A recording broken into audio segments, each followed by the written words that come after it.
আস্বাদন করব রাধারানীর মধ্যাহ্নকালীন লীলা, শ্রীমতী রাধারানীর সূর্য পূজা। গোবিন্দ লীলামৃত গ্রন্থে মধ্যাহ্ন লীলাটি সম্বন্ধে কবিরাজ গোস্বামী পদ বর্ণনা করলেন। মধ্যাহ্নে হনন্য সংগদিত বিবিধ বিকারাদি ভূষা প্রমুগ্ধৌ বাম্যকণ্ঠাতি ললৌ স্মরমখ ললিতাদ্যালি নরমাপ্ত সত্তৌ। মধ্যাহ্নকালে বিভিন্ন ভাবভূষণে ভূষিতা হয়ে রাধারানী সখীগণ সঙ্গে নিয়ে গোবিন্দের সঙ্গে মিলিত হয়ে ঝুলন, হোলি, জলক্রীড়া, সূর্য পূজা ইত্যাদি লীলায় মত্ত হয়ে আছেন। কি হলো? ঠাকুর উঠেছে নাকি? কথা বলছো কেন? কোথায় ঠাকুর উঠেছে? হ্যাঁ, এখন আর রাধে রাধে বলতে হবে না, চুপ করো, শান্তি। দুই দলের কীর্তন একসঙ্গে হবে, তোমরাও করবে আমরাও করব, ভক্তরা কারটা শুনবে বলো? দেখছো না একদল নামছে একদল উঠছে। আমাদেরটা শেষ করি, আজকে দিনরাত আমরাই গাইবো, আপনারা কাল সকাল থেকে শুরু করবেন। কেমন? কীর্তন শুনতে বসি, কথা বলতে নেই মা। ওই অর্ধেকটা শুনবে, পুরোটা শুনবে না, তারপর বাড়ি যাওয়ার সময় কমিটিকে বলে যাবে কীর্তন ভালো হয় নাই, ওইটা তো আমি শুনবো না। কীর্তন শেষ হলে কেউ বলবে কীর্তন খুব ভালো হয়েছে, আবার কেউ বলবে কীর্তন ভালো হয়নি, কি বলে গেল কিছুই বুঝলাম না। এটা বলবে না আমি গল্প করছিলাম শুনিনি কি হয়েছে। এটা বলবে না যে আমি লম্বা করে পা ঘুমিয়ে পড়েছিলাম, তোমাদের বলি না, তোমরা ভালো। দোষ দেবে কার ওপর? কীর্তনিয়ার ওপর। কীর্তনিয়া তো দুটো ছিল না, একটাই ছিল। তা কারো ভালো লাগলো কারো ভালো লাগলো না, দোষটা কার? যে শোনে নাই তার। কীর্তন কখনো খারাপ হয় না। তব কথামৃতম তপ্ত জীবনম কবিবিড়িতম কলমশাপহম শ্রবণ মঙ্গলম শ্রীমুদা তথম ভুবি গৃহণীতে ভূবিদা জনা। তব কথামৃতম, তার কথা অমৃত। কিন্তু কখন অমৃত হবে? এক কান দিয়ে ঢুকে আরেক কান দিয়ে বের করে দিলে না, দুই কান দিয়ে ঢুকিয়ে যখন অন্তরে প্রবেশ করবে তখন এই লীলামৃত আস্বাদন হবে। নইলে আসা যাওয়াই সার হবে, কাজের কাজ কিচ্ছু হবে না। তাই হাত জোর করে বলছি, দয়া করে কেউ কথা বলবে না। এই যে চেয়ারে বসে আছো, আমি দেখতে পাচ্ছি, আমি সব দেখতে পাই, খবরদার কথা বলবে না। এমনি উঁচুতে বসতে দিয়েছি, কীর্তন শুনতে নাই উঁচুতে বসে। তাও আজকে আমরা নিরুপায় দুর্যোগের মধ্যে আয়োজন করতে হয়েছে। হাত জোর করে অনুরোধ করব, কেউ আনমনা হবে না, এখন বিশেষ করে হবেই না। কারণ এখন আমাদের পদাবলীর যে মূল অঙ্গ বড়তালের গান, যেটি ছাড়া কীর্তন অসম্পূর্ণ, আজকাল তো উঠেই গেছে প্রায়। কিছু মনে করবেন না বাবা, প্রকৃত কীর্তন আজ আর নাই। যার যা প্রাণে চাইছে তাই গাইছে, সাঁওতালি গাইছে, ভাটিয়ালি গাইছে, যা ইচ্ছা তাই গাইছে। কীর্তন নয়, সব খিচুড়ি হয়ে গেছে। আমরা যখন আসরে আসি, প্রত্যেকটি কীর্তনিয়া কীর্তন শুরু করার আগে বন্দনা করে না? আসর বন্দনা। বন্দনা মানে কি? বন্দনা মানে হে প্রভু, আমরা এই আসরে এসেছি তোমার গুণকীর্তন গাইতে, তাই তুমি তোমার সপার্ষদে এই আসরে এসো, তুমি এখানে বসো। এই যে ঘট পাতা হয়নি অধিবাস করে, এনে বসানো হয়নি যুগলকে পঞ্চদত্তকে, এসো তুমি বসো, তোমার কীর্তন হবে। তুমি সব থেকে বেশি ভালোবাসো ভক্ত মুখে তোমার কীর্তন শুনতে, তা তুমি এসো প্রভু, তুমি বসো। তা এত বড় মুখ করে যে গৌর হরিকে এনে বসালে, এত বড় মুখ করে রাধা গোবিন্দকে সপার্ষদে এনে বসালে, সে তোমার ভাটিয়ালি শুনতে আসে নাই, সে তোমার বাউল শুনতে আসে নাই। বৈষ্ণব মহাজনগণের পদের এত অভাব হয়নি বাবা যে আমাদের অন্য গান ধার করে গাইতে হবে। সারা জীবন গাইলেও শেষ হবে না পদাবলীর পদ। তার মূল অঙ্গ হচ্ছে বড় তালের গান। অনেক বড় বড় তালের গান আছে কীর্তনে, প্রায় 108টিরও বেশি। তার মধ্যে একটি আমরা এখন গাইব। কেউ বুঝতে পারো আর না পারো, পারো, শুনলেও কাজে দিবে।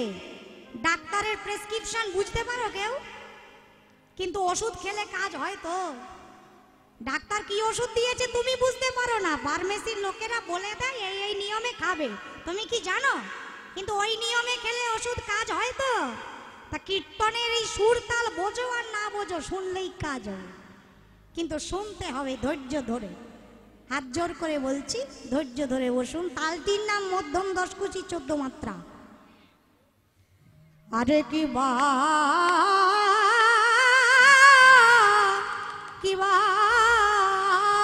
নহি ছলা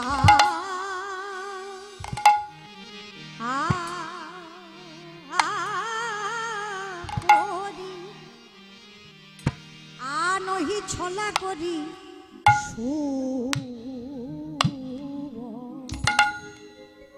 সুবলের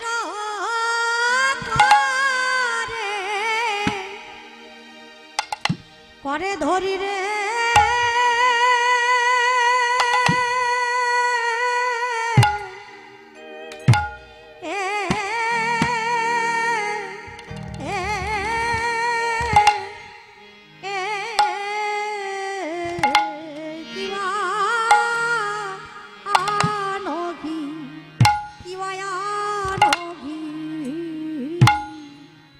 ছলা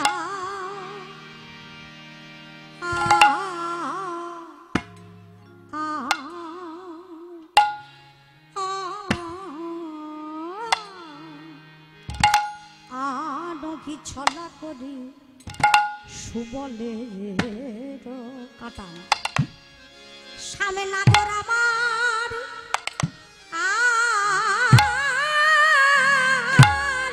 নাগর আমার চলি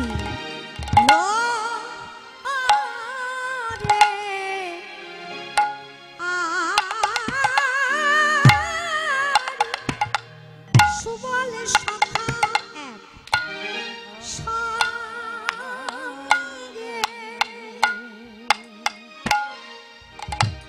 সঙ্গে করি রে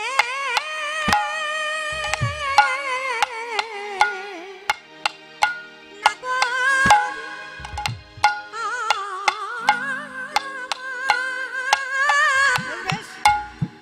নাগর আমার চলি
खेला खेलते खेलते रे नागोडा नागोडा मार चोले लो रे राधा बदन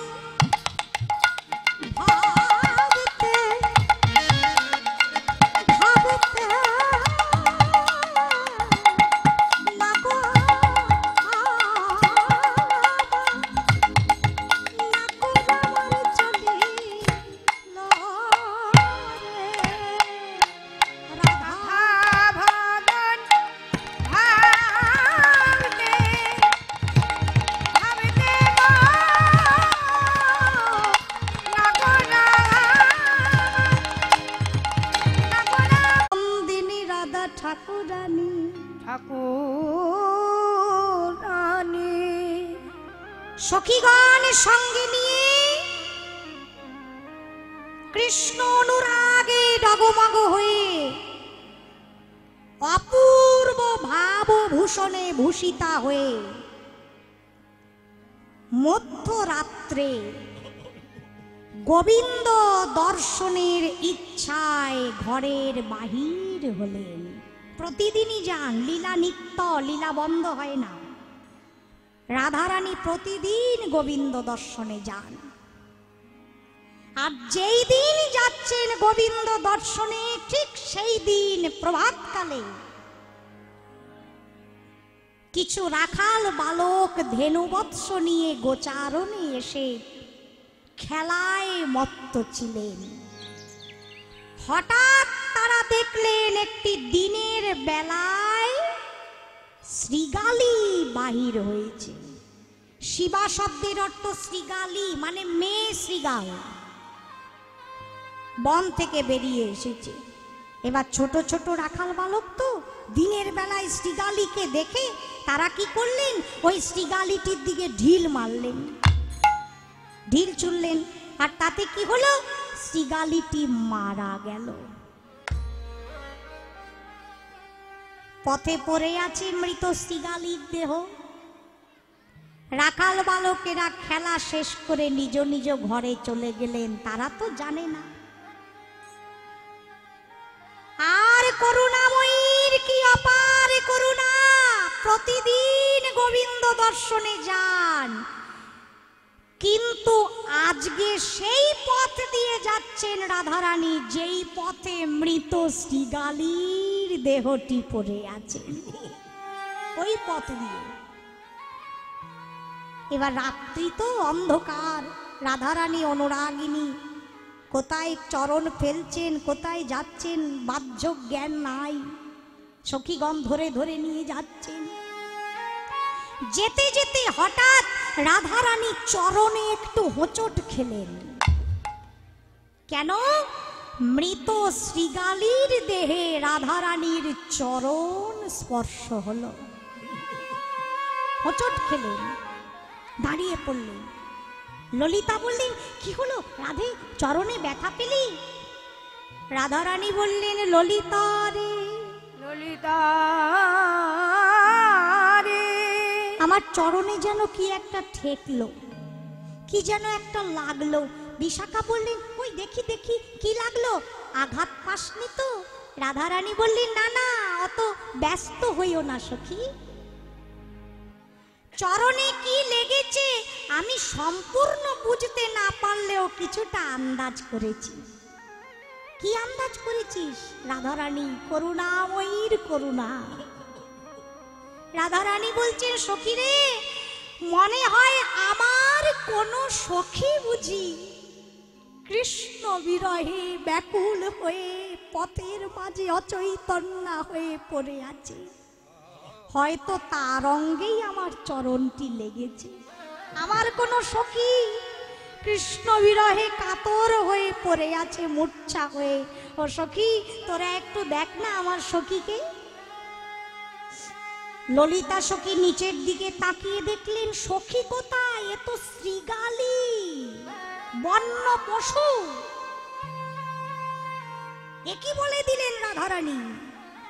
ললিতা বললেন, রাধে, না না, তুই ভুল বলেছিস, এ তোর সখী নয়, এটা একটি মৃত শ্রীগালী, বনের পশু, প্রাণ হারিয়ে এখানে পড়ে আছে, এ তোর সখী নয়, তুই ভুল বলেছিস। রাধে, চল আমরা যাই, আমাদের দেরি হয়ে যাচ্ছে, গোবিন্দ দর্শনে যাব। করুণাময়ী কোমল স্বভাবিনী রাধারানী বলছেন, ললিতা রে, ললিতা রে, ও পশু হোক, শ্রীগালী হোক, যাই হোক না কেন, আমি যে ওকে সখী বলে ডেকে ফেলেছি, ডেকে ফেলেছি, আমি যে বলে ফেলেছি ও আমার সখী, আমি যে সম্বোধন করে ফেলেছি ও আমার সখী। এখন সখীকে ফেলে তো আর যেতে পারবো না। বলছিলাম কি, সখী যখন ডেকেই ফেলেছি, ও যাই হোক না কেন, তোরা ওকে সখীর দেহ দিয়ে আমার কাছে নিয়ে আয়। ললিতা রাধারানীর চরণ ধৌত চরণামৃত শ্রীগালির অঙ্গে ছিটিয়ে দিলেন। শ্রীগালি থেকে হয়ে গেল একটি সখীর দেহ। এসো, রাধারানী ডাকছেন। আছাড় খেয়ে পড়লেন চরণে। রাধারানী বললেন, শোনো, আমি তো তোমায় সখী ডেকেছি, আজ থেকে তুমি আমার সখী, তোমার নাম হবে শিবা সখী। তুমি আমার কাছে কিছু বর চাও, আমি তোমার প্রতি খুব প্রসন্ন হয়েছি, বলো কি চাও। শিবা সখী হাউমাউ করে কাঁদছে আর চরণ জড়িয়ে ধরে বলছে, রে করুণাময়ী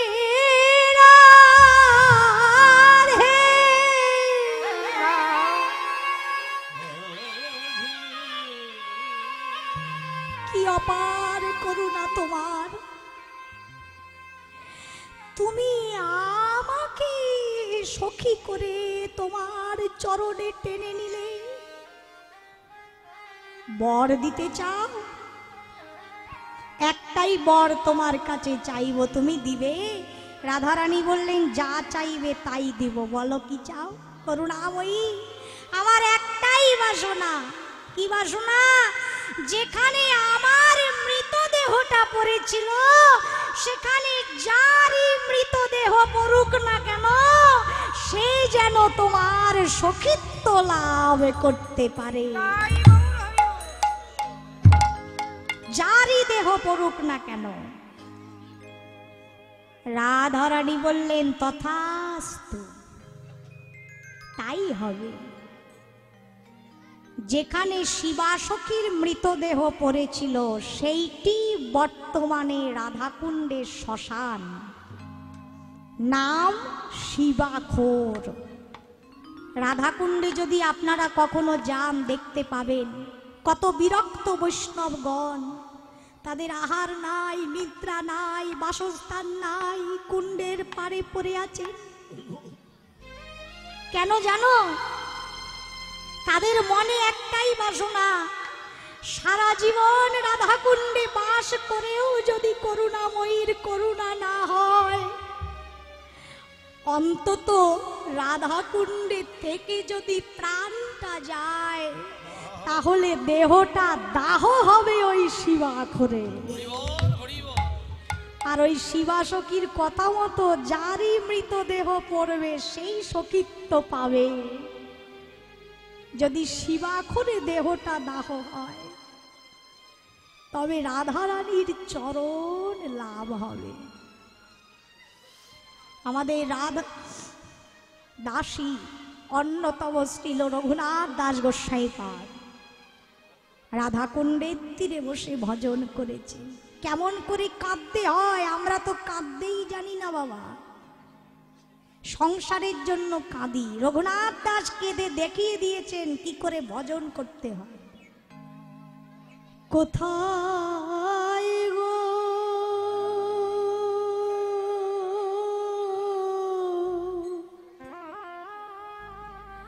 আমার প্রেমময়ী,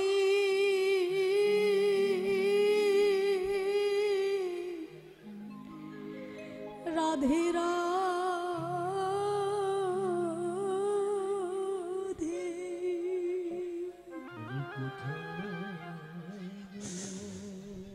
ও প্রেমময়ী রাধে রাধে। গোসাইয়ের চোখের জলে বুক ভেসে যায়, চোখের জলে বুক ভেসে যায়, চোখের জলে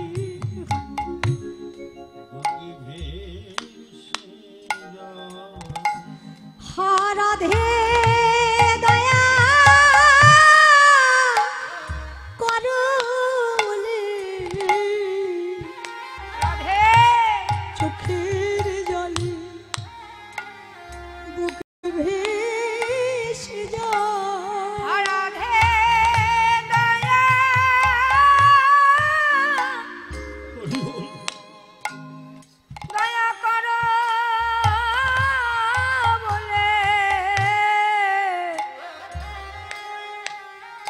গোসাই চোখের জলে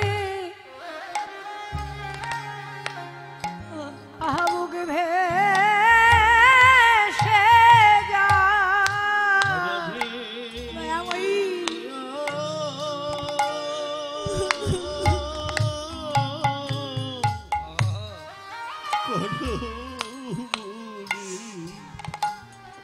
চোখের জলে বুকে ভেসে যায়। আরে কতদিনে তোমার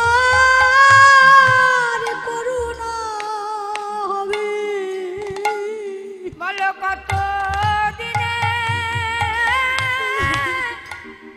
করুণা হবে আরে কত দিনে তোমার করুণা হবে। আজ তোমার কাঙাল তোমায় ডাকে, আরে কতদিনে তোমার করুণা হবে।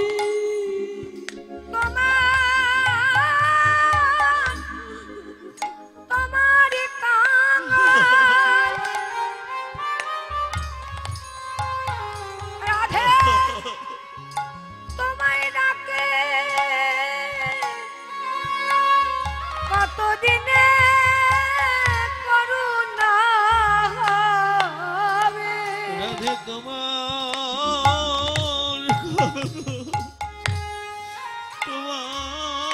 ডাকে আরে কত দিনে তোমার করুণা হবে।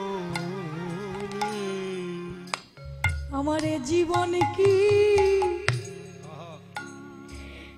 এমনি যাবে, এ জীবন কি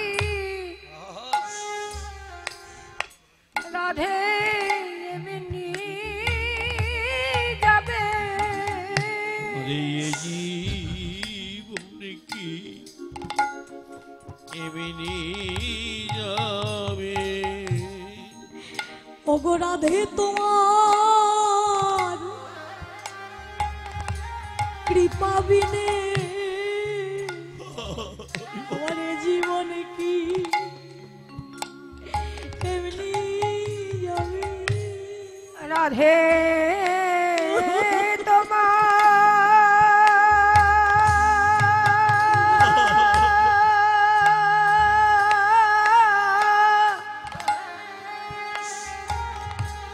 কৃপা বিনে পাবিনি জীবন কি এমনি যাবে বলি রাধে তোমার পরিবার আরে কৃপা বিনে এই জীবন কি এমনি যাবে। ওগো রাধে তোমার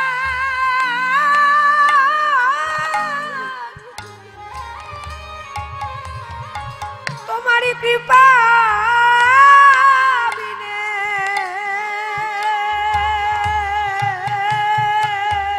রাধে রাধে আমার জীবন কি এমনি যাবে প্রেম প্রেমময়ী রাধে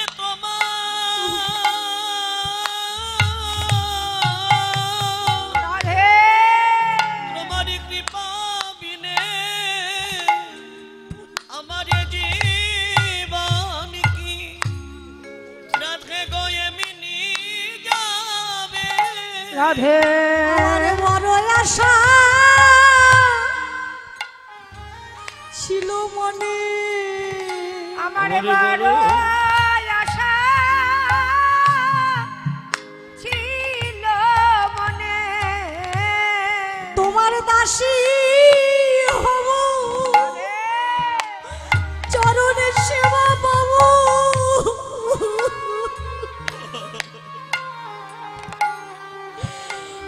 আমার যে বড় আশা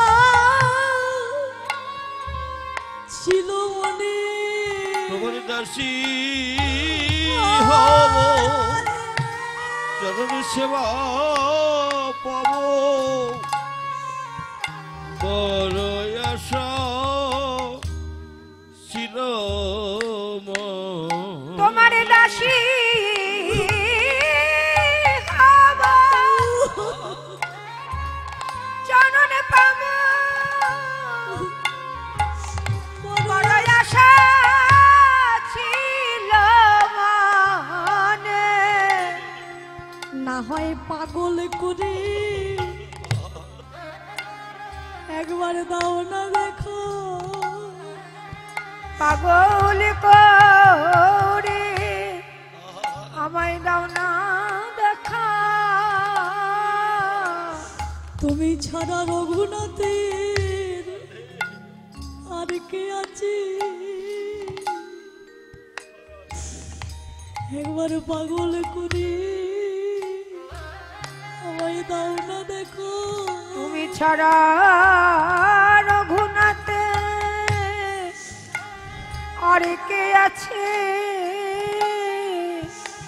পাগল করে দাও না দেখা। রঘুনাথের বিলাপ কুসুমাঞ্জলি বলি বিলাপ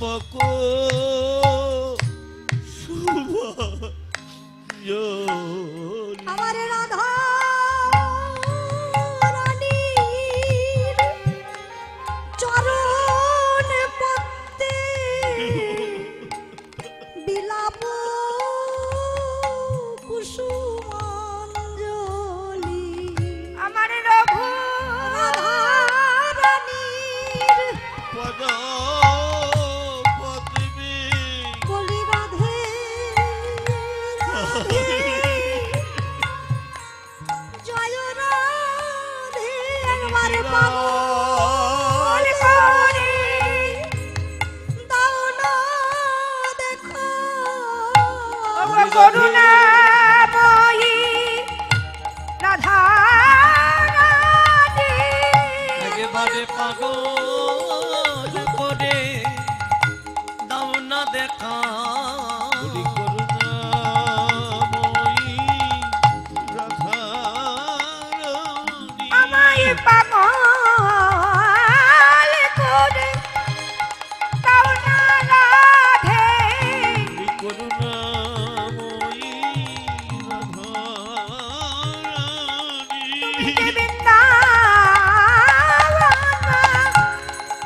বিলাসিনী আমায় দেখা দিয়ে প্রাণ রাখো তোমার পার করুণাময়ী রাধে রাধে প্রিয় রাধে প্রেমে আমি সদা বড় আশা করে বসে আছি, একবারে দেখা দাও না রাধে। বড় আশা করে বসে আছি। আমি রাধা দাসী হব বলে। আমি আশা করে বসে আছি। বলি রাধা রাধা দাসী হব বলে আমি আশা আমি সেই চরণে হব দাসী। আমি আশা আমার গোবিন্দ যার অভিলাষী।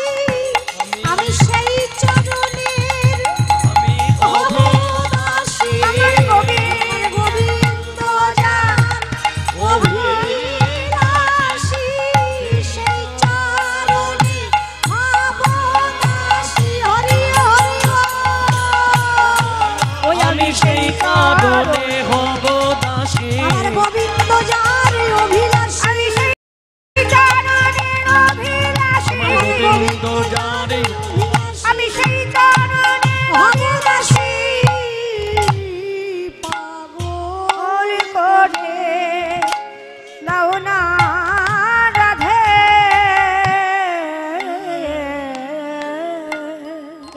ভাবে রাধাকুণ্ডের তীরে বসে রাধে